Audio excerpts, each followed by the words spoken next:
Hello everyone, welcome to Marlin Chess Kids.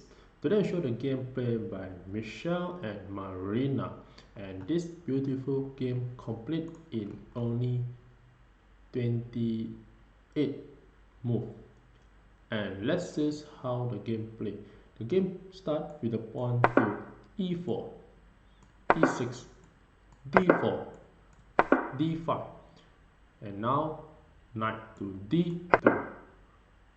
To protect, if the black capture, the knight will just capture it back. So c5 was played, and here the pawn just capture the d5 pawn, and the queen capture it back. Then the knight continue to develop, knight g to f3, and here the pawn just capture the c takes d4 pawn. So this is the first 5 move, and you can see that the white is slightly better in this position.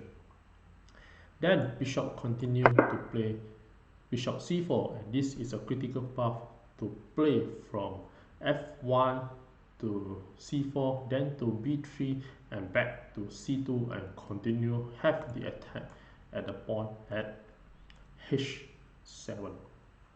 So this will force the queen to move, and here the black move the queen to d8. So after this, the white just go for a short castle, and a6 was played.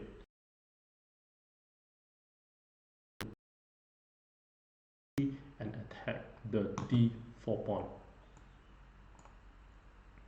So after knight to b3, then you have a 2 knight attack the pawn and the queen, and you have the triple attack where you're going to win back the pawn.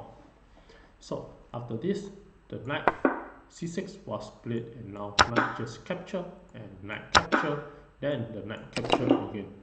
After this, queen to c7. So this is the first 10 move, and still the white is slightly better in the position. And the game continue with the white continue to play.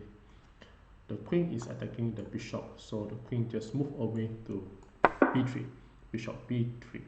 After this, bishop d6 was played and trying to win a pawn by capturing the h2 pawn. If you make a move such as h3, then you can just capture the pawn. After a check, you just move back, then the queen will just back to d6 position. So after this move, rook to e1 again. Rook to e1 was played, and now if you capture the pawn, the king will just go back, and if you back to this position, then the bishop can goes to bishop a4 and check the king. And now if you block with the bishop, then now the knight will goes to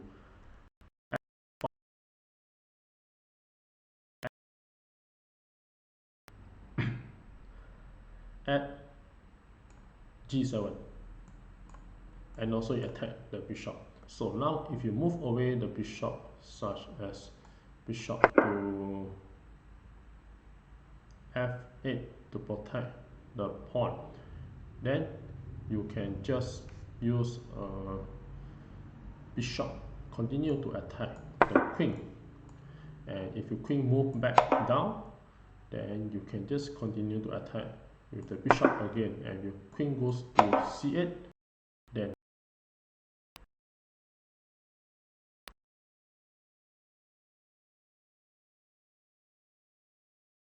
a piece. For example, you move to d, then you attack the pawn at here, and still the pawn cannot take, the knight is being pinned. So after this move, if you move the knight up, then the bishop can just capture. After the pawn capture, then the queen you can just capture and attack the rook. And if you make the rook to g8, then the rook can just go for capture, sacrifice, and if you use pawn capture, then queen capture, and you're going to win back the rook with the queen 4. So back to this position, knight e7 was played to prevent the pin, and here the queen continued to play queen h5, and this is white is still slightly better. After this move, the black just go for a castling. Then after this, the c3 was played, and now bishop d7 was played from the black. Then the white continued to play bishop c2 and trying to capture the pawn and checkmate. So if you move a mistake move such as b6, then the queen will just capture and it will be a checkmate. So at this move, the knight just blocked, so it prevents the diagonal of the bishop. So this bishop e3 was played, trying to develop and allow the rook to come up to d1. This allowed the rook to come to d1. After this, rook a to d8, and now the knight to f3, preparing to go for a knight to go to g5 and with the queen checkmate. So knight, the black now need to defend very precisely because white have an attack. So bishop f4 was played, trying to go for. Here the knight just go to g5, continue the attack.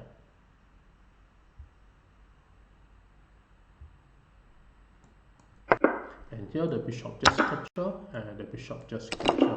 After this, f6 continue to attack the bishop and bishop back to f3. Then f5 was played to prevent the bishop attack the knight. After this, bishop b3 was played and trying to attack the pawn with the long attack and the pin. Then prevent the king from being pinned. Then the bishop goes to g5, and now the idea will be the rook to e3 to h3, and this will be a simple checkmate protected by the rook. And after this, the rook d to e8, rook d to e8 was played. Now we bring another rook up, rook a to d1, and now still again aiming to play a rook to e3 and check. So after this, e5 was played and rook to e3. Then f4 was played, and this is a tactical blunder mistake from the black. And with this move, the white is clearly winning the game. After this move, here the white go for a brilliant sacrifice with the rook.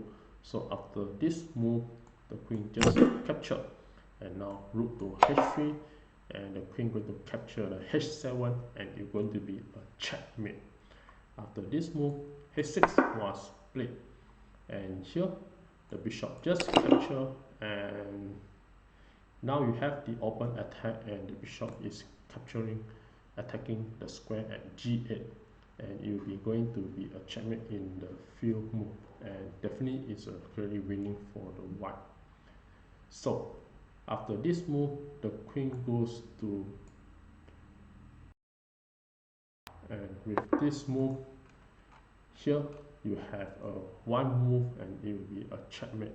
And with this, the queen, the bishop just move back to g5, protect the queen, prevent the queen from being go for the action, and at the same time is a discover open check, and now nothing can prevent the check, and the king has no way to escape, so it will be a checkmate.